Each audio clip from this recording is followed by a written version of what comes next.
एक साल bumper crops के बावजूद अगर हम देखें तो 21% चीनी के दाम बढ़ गए एक साल के अंदर, 28% गंदम के दाम बढ़ गए। इस सारी सूरत हाल पर भी आएंगे, लेकिन खुरम दस्तगीर साहब, क्योंकि आप आम आदमी की बात कर रहे हैं, तो आपको पता है कि आज PMLN ने एक बजट सेमिनार भी किया, प्री बजट सेमिनार भी किया, उसमें बहुत से रहनुमाओं ने गुफ्तगू की है। तो खुरम दस्तगीर साहब ने, वो कहते हैं जी, किराना स्टोर पर जाके, एक परचून की दुकान पर जाके जब 2018 में चीज़ें खरीदते थे तो क्या बिल बनता था, और अब जब खरीदते हैं तो क्या बिल बनता है, उसका ज़रा इंटरेस्टिंग एनालिसिस है। Let's listen to that. Pakistan bureau of statistics ने मेरी मदद की। लकीली उस हफ्ते का डेटा 31 मई 2018 का जो वीकली सेंसिटिव प्राइस इंडेक्स है उसमें मौजूद है। उस दिन 31 मई जो हफ्ता खत्म हुआ, चीनी की कीमत 53 रुपए थी, आज 100 रुपए है। 31 मई 2018 को घी की कीमत 149 रुपए थी, आज 300 रुपए है।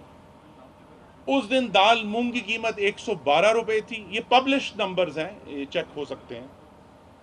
आज वो, ये जो करियाना स्टोर है कह रहा है कि 200 रुपए की मूंग की दाल है, और आटा फी किलो 33 रुपए का था जो आज 80 रुपए का खरीदा गया है। तो मोहतरम ख्वातीन और हजरात, अब नंबर्स पे आ जाते हैं। जो ये बिल है मेरे पास 680 रुपए का, अगर यही चार चीजें मैं 31 मई 2018 को खरीदता तो 347 रुपए की आनी थी।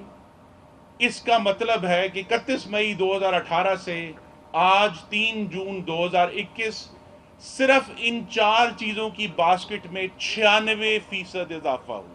This is huge. और 96% का इजाफा अगर चार चीज़ों की कीमत में हो रहा है, तो साथ ही साथ फवाद चौधरी साहब जब ये कहते हैं ना, अब्बासी साहब आपकी तरफ आएंगे, कि अगर महंगाई बढ़ी है तो क्या हुआ, आवाम की कुव्वत ख़रीद भी बढ़ी है। भाई ये कैसे पॉसिबल है, ज़रा हम एक्सपर्ट से भी पूछ लेंगे, लेकिन क्या आपको लगता है कि आवाम की कुव्वत ख़रीद बढ़ी है? क्योंकि जितने लोग हमारे इर्द गिर्द हैं उनके कारोबार ज़ाहिर है मुतासिर हुए हैं, कोरोना है, एक्सटर्नल फैक्टर्स हैं, जो नौकरी पेशा हैं उनकी तनख्वाहों में कट लग गए, उनको भी सफ़र करना पड़ा, तो कैसे आवाम की कुव्वत ख़रीद बढ़ गई? अब्दुल्ला, जो खुरम दस्तगीर साहब ने किया, इसको हम कहते हैं पढ़ी लिखी डिसऑनेस्टी, इंटेलेक्चुअल डिसऑनेस्टी इसको कहते हैं। कि एक आम आदमी की बास्केट में जिस हवाला दिया इन्होंने स्टैटिस्टिक्स ब्यूरो का, उसमें 51 चीज़ें होती हैं। मुजम्मिल साहब मुझे करेक्ट करेंगे अगर मैं गलत कह रहा हूँ तो। 51 चीज़ों की एवरेज निकाली जाती है, और ये आपके जो रिपोर्ट आती है वो साल से अगले साल के उसी महीने की आती है, और ये है 1500 से 20% के करीब ये चीज़ें बढ़ती हैं। इस तरह नहीं होता। कुछ चीज़ें 51 में से महंगी होती हैं, कुछ चीज़ें सस्ती होती हैं, कुछ बराबर रहती हैं, उसके बाद एवरेज निकलती है। मैं समझता हूँ ये प्योरली सियासी बात उन्होंने की है 96% वाली। अगर मैं गलत कह रहा हूँ तो मुझे मुजम्मिल साहब करेक्ट कर सकते हैं। अब रही बात कि ये इसमें नहीं, वो ज़ाहिर है सिर्फ चार चीज़ों की बात कर रहे थे, वो चार चीज़ें सिर्फ वो बता रहे नहीं कह रहे थे। नहीं अब्दुल्ला, चार चीज़ें वो कह रहे हैं जो सिर्फ बहुत ज़्यादा महंगी हुई हैं। इसके साथ 12 चीज़ें और होंगी जो सस्ती भी होंगी, और शायद 30 चीज़ें सेम भी रही होंगी। वो मैं कह रहा हूँ कि इस तरह कहना, नाम बता दें जी। मैं आपको, अगर आप मुझे कहेंगे तो मैं सारी पढ़ के सुना दूंगा कि जब मैं ये सवाल छोड़ता हूं मुजम्मिल साहब को कि वो इसको जवाब दें ताकि आपको समझ आ जाए कि ये डिसऑनेस्टी कैसे है। सर साहब आपकी तरफ आएंगे, लेकिन मुजम्मिल साहब, अक्सर हमें PTI के दोस्त कहते हुए नजर आते हैं कि जनाब एक 10-12 साल बाद एक दौर आता है जब हर चीज़ महंगी होती है, जब पाम ऑयल भी महंगा हो गया है, इसीलिए इन्फ्लेशन इतनी ज़्यादा है, डबल डिजिट इन्फ्लेशन हमें देखने को मिल रही है। लेकिन जनवरी 2020 में जब तेल की कीमतें कम थी, जब एज सच कोई फूड क्राइसिस भी नहीं था, तब भी इन्फ्लेशन 15% थी। तो क्या समझते हैं आप, जब वज़ीर आज़म बारहा दावा भी करते हैं, इंक्वायरियां भी होती हैं कि चीनी की कीमत 85 रुपए होगी, रिटेल प्राइस नहीं मिलती कहीं 85 रुपए, तो कहीं गवर्नेंस के इश्यूज हैं या फिर बस ये जिस भी चीज़ पे बयान देते हैं वो उल्टा बढ़ना शुरू हो जाती है? मैं मुजम्मिल साहब से 10 सेकंड लूंगा। मैं जो बात करना चाह रहा हूँ आपने प्लीज़ करेक्ट करना है। मैं कहना चाहता हूँ कि जब 51 चीज़ों का डेटा आता है तो उसमें आधी चीजों की कीमत बढ़ती है, आधों की कम होती है। जो खुरम दस्तगीर साहब ने किया, चले ये दोनों चीजें मुजम्मिल साहब, जो हाईएस्ट इंक्रीजिंग चीजें थी उनको मेंशन करके 96% की बात की, ताकि इसको एक वो जो ह्यू एंड क्राई है उसको उसमें ऐड ऑन कर सके। अब्दुल्ला, चले मुजम्मिल साहब आप बता दीजिए। जनवरी 2021 को जो CPI इंडेक्स है, जनवरी के पर्टिकुलर मंथ की बात करूंगा, वो था 5.6%। फिर फरवरी में जो है ये 8 पे गया, फिर ये जो है 9, और अब जो है ये 10 और 11 के बीच में है। तो January was the particular month. Let me correct you on this. मेरा जो उस वक्त नहीं 2020 की बात कर रहा हूं मैं इस साल जनवरी 2021 की बात कर रहा हूँ। कि 5.6% नहीं, मैं ये कह रहा हूं कि जब जनवरी 2021 था तब भी महंगाई double digit, inflation was almost 15%, तो तब तो ऐसा कोई फूड क्राइसिस नहीं थी ना, तब तो पाम ऑयल की कीमतें नहीं बढ़ी हुई थी। अब तो कहते हैं कि जी 10-12 साल बाद वो जो साइकिल है जिसमें फूड क्राइसिस है और ओवरऑल दुनिया में चीजें कीमतें बढ़ती हैं, वो वाला चल रहा है। ये एक लॉजिक हमारे पाकिस्तान तहरीक इंसाफ के हुकूमती दोस्त देते हैं। देखिए, मैं आपको बताऊं, मैंने इस वक्त अपने सामने इन्फ्लेशन का डाटा खुला हुआ है, ठीक है, और आप इस तरह यूं कर लें कि 2008-9 में पीपल्स पार्टी आई थी, फिर 2013-14 में आई थी पीएमएलएन और 2018-19 में आई थी पीटीआई। अच्छा, ये तीनों आए थे ना, जब इनका पहला साल ही जो है इन तीनों को आईएमएफ प्रोग्राम में जाना पड़ा। और आईएमएफ प्रोग्राम में जब जाते हैं ना, तो आईएमएफ प्रोग्राम एक बहुत ही, जिसे कहते हैं, टफ प्रोग्राम देते हैं, जिसमें डीवैल कराते हैं, इंटरेस्ट रेट्स बढ़ाते हैं। तो पीपल्स पार्टी का जब पहला साल था तो उस वक्त एवरेज इन्फ्लेशन थी 21%, ठीक है, और फिर वो जब जाने लगे 2013 में तो 7.4% पे देके गए। जब पीएमएलएन आई पहले साल में तो 7.4 से इन्फ्लेशन बढ़ के 8.6% हो गई, क्योंकि जैसे मैंने बताया आईएमएफ प्रोग्राम में आए, और जब वो जाने लगे 2018 में तो 4% पे छोड़ दिया। इसी तरीके से पीटीआई की हुकूमत का जो पहला साल था वो 7.3% से शुरू हुआ और वो अब 11% पे आ गई। तो अभी आप आ गए 2.5 साल में। अच्छा, अब ये एक साल है, ये बड़ा इंटरेस्टिंग है। आप ये देखें कि ऑयल, इंटरनेशनल ऑयल प्राइसेस जो हैं फ्रॉम $0 टुडे इज $72 पर बैरल। जो पाम ऑयल है it's almost more than double now. Sugar and commodity prices जो हैं internationally, not only in Pakistan, all time high है। अच्छा, अब मैं आपको ये जो चार जो कीमतें थी इन पर्टिकुलर जो खुरम दस्तगीर साहब ने दी, बड़ी इंटरेस्टिंग चीज़ है। अगर 10 साल पहले कोई उस वक्त 2009-10 की कीमतों का जिक्र कर दे तो 17 रुपए किलो आटा था। तो आप जितना पीछे जाएंगे ना तो आपको कमोडिटी की प्राइसेस उसी तरह पीछे कम नजर आएंगी। दूसरी बात ये, अच्छा मुजम्मिल साहब, एक सवाल का जवाब दीजिएगा, सिर्फ एक सवाल का जवाब, जरा क्विकली आगे भी बढ़ना है मुझे, कि क्या आम कीमतें, महंगाई तो बढ़ी है, वैसे मैं बारहा आपसे बार बार कह रहा हूं कि 2020 में जनवरी में ऑलमोस्ट 15% इन्फ्लेशन थी, तब तेल की कीमतें कम थी, फूड क्राइसिस नहीं था। खैर, हम ये भी बता दीजिए कि आपको लगता है फवाद चौधरी साहब जैसे कहते हैं कि कुव्वत खरीद बढ़ी है अवाम की, कुव्वत खरीद बढ़ी है अवाम की? देखें, कुछ लोगों की बहुत बढ़ गई और कुछ लोगों की बहुत घट गई। किन लोगों की बढ़ गई? जो एग्रीकल्चर मार्केट में काम करते थे, जो फार्मर थे, उनको पिछले साल 1300 रुपये मन मिलता था गंदम का, इस साल 1800 रुपये मन मिला है। इसी तरीके से जो गन्ना प्रोड्यूस कर रहे थे, जो राइस प्रोड्यूस कर रहे थे, उनको बहुत अच्छे पैसे मिले और ये ऑलमोस्ट 210 मिला है। अच्छा, हाँ, ये पाकिस्तान की आबादी सर साहिबा, अब आपकी तरफ आएंगे। डायरेक्ट तनकीद होती है सिंध में फिर पीपल्स पार्टी की हुकूमत पर जब महंगाई की बात की जाती है, गवर्नेंस की बात की जाती है, और जब भी पाकिस्तान पीपल्स पार्टी से कोई दोस्त उठकर हुकूमत को तनकीद का निशाना बनाता है, वो कहते हैं आप पहले सिंध का हाल तो देख लें, पहले सिंध में तो मामला ठीक कर लें, फिर हमें कहिएगा।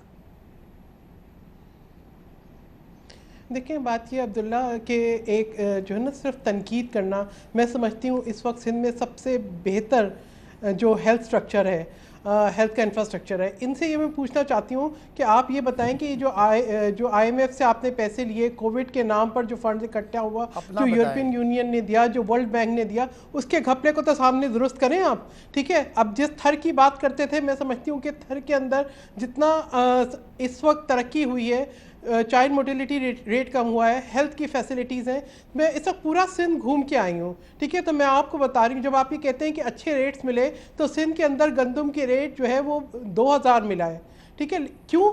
अगर आप जब रेट्स की बात करते हैं तो आप ये भी देखें कि डीएपी की क्या कीमत है इस वक्त, 5300, 5500, एसओपी की क्या कीमत है, 5500, यूरिया की क्या कीमत है, 1700, बीज की क्या कीमत है। अगर आप इन तमाम कीमतों को देखें तो आप इस बात की ये नहीं कह सकते कि किसानों को बहुत अच्छा रेट मिला, क्योंकि किसानों को जो रेट मिल रहा है, दे आर हार्डली सर्वाइविंग, ठीक है। आप ग्रोअर से पूछें, आप एक ग्राउंड रियलिटीज है उनको सामने देखें। ऑलमोस्ट 100% बढ़ने की शिकवा करते, शिकायत करते नजर आते हैं अब्बासी साहब। जी प्लीज जी। एक मिनट अब्दुल्ला, मुझे कंप्लीट करने दें कि अफगानिस्तान में इन्फ्लेशन जो है वो 4.49 है, बांग्लादेश में जो है 5.56 है, पाकिस्तान में 10.90 है, यानी ऑलमोस्ट 11%। इसके बाद ये हमें जो कहानियाँ सुनाते हैं उन कहानियों का हकीकत से कोई ताल्लुक नहीं है। अगर ये इस किस्म की स्टोरीज जनरेट करने के बजाय अपनी कारकर्दगी पे तवज्जो देते, एक्सेप्ट करते ग्राउंड रियलिटीज़ को, तो शायद कोई इंप्रूवमेंट आ जाती। लेकिन इनका पूरा फोकस जो है वो इस तरह के फिगर जनरेट करने में, मीडिया मैनिपुलेशन के अंदर और सिर्फ लोगों को गुमराह करने पर है। अगर इस तरह से मैं समझती हूँ कि कोई बेहतरी नहीं आएगी। और सदाकत अब्बासी साहब से मैं कहूँगी, अगर आपको फिर भी कोई इबाम है तो आप ज़रूर जाएं, अपने हल्के के लोगों से पूछें और ऑनेस्टली पूछें, वो आपको बताएंगे कि कितने फीसद जो अशिया हैं जिनकी कीमतों में कमी आई। आपसे तो मैंने बोला कि आप बताएं कि कितने फीसद बहुत कुछ बता देते हैं, उसमें भी समझने वालों के लिए इशारा है। लेकिन at the same time external debt की, बजट के आमद पर ना बहुत बात होती है। और PMLN ने जो प्री बजट सेमिनार किया, वो कह रहे हैं जी 71 सालों में पाकिस्तान में जितना कर्ज लिया गया उसका 54% पाकिस्तान तहरीक इंसाफ ने सिर्फ 3 सालों में ले लिया है। इस बारे में क्या कहा है मिफ्ताह इस्माइल साहब, गुफ्तगू कर रहे थे इसी प्री बजट सेमिनार में। लेट्स लिसन टू दैट और फिर अब्बासी साहब आपकी तरफ आएंगे।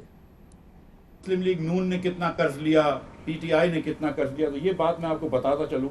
14,292 अरब रुपए का डेट था पाकिस्तान के अंदर, और मुस्लिम लीग नून जब छोड़ के गई तो 24,953 था। ये 2 साल और 9 महीने के अंदर खान साहब जो हैं वो 38,006 पे लेकर आ गए। लियाकत अली खान से लेकर शाहिद अब्बासी तक जितने वज़राए आज़म आए, सब ने मिलकर जितना कर्ज लिया उसका आधा कर्ज खान साहब ने 3.25 साल में ले लिया। भाई अब ये देख लीजिए, सदाकत अली अब्बासी साहब, फिर साथ ही ये भी कहा गया है कि वो जो 200 लोगों की टीम थी जिसने आके मईशत संभालनी थी, 90 दिन में करप्शन ख़त्म करनी थी, पोस्टर बॉय का तस्करा भी किया मोहम्मद जुबैर साहब ने एक्चुअली कि असद उमर जो पोस्टर बॉय थे 8 माह में उनकी छुट्टी करा दी गई। ये सारी बातें तो होती हैं जब इस किस्म के फिगर सामने आते हैं। तो अब्दुल्ला, आपने बड़ी दफ़ा पूछा सहर साहिबा से कि ज़रा सिंध की परफॉर्मेंस बताएं। आप ज़रा कराची में रहते हैं, मुझे बताएं क्या कराची के लोग पानी के लिए तरस रहे हैं? 13 साल हुकूमत है, क्या कराची में कोई सीवरेज का निज़ाम है? क्या कराची की सड़कें टूटी फूटी हैं? 13 साल हुकूमत की कारकर्दगी ये बोलने के, अब मुझे बोलने ज़रा प्लीज़, क्या बोलने के काबिल हैं? क्या कराची में कोई पब्लिक ट्रांसपोर्ट का कोई निज़ाम है? क्या कराची में कोई इमरजेंसी सर्विसेज 11, 22 की तरह जो पूरे मुल्क में कोई है? क्या कराची के नाले बंद पड़े हुए हैं?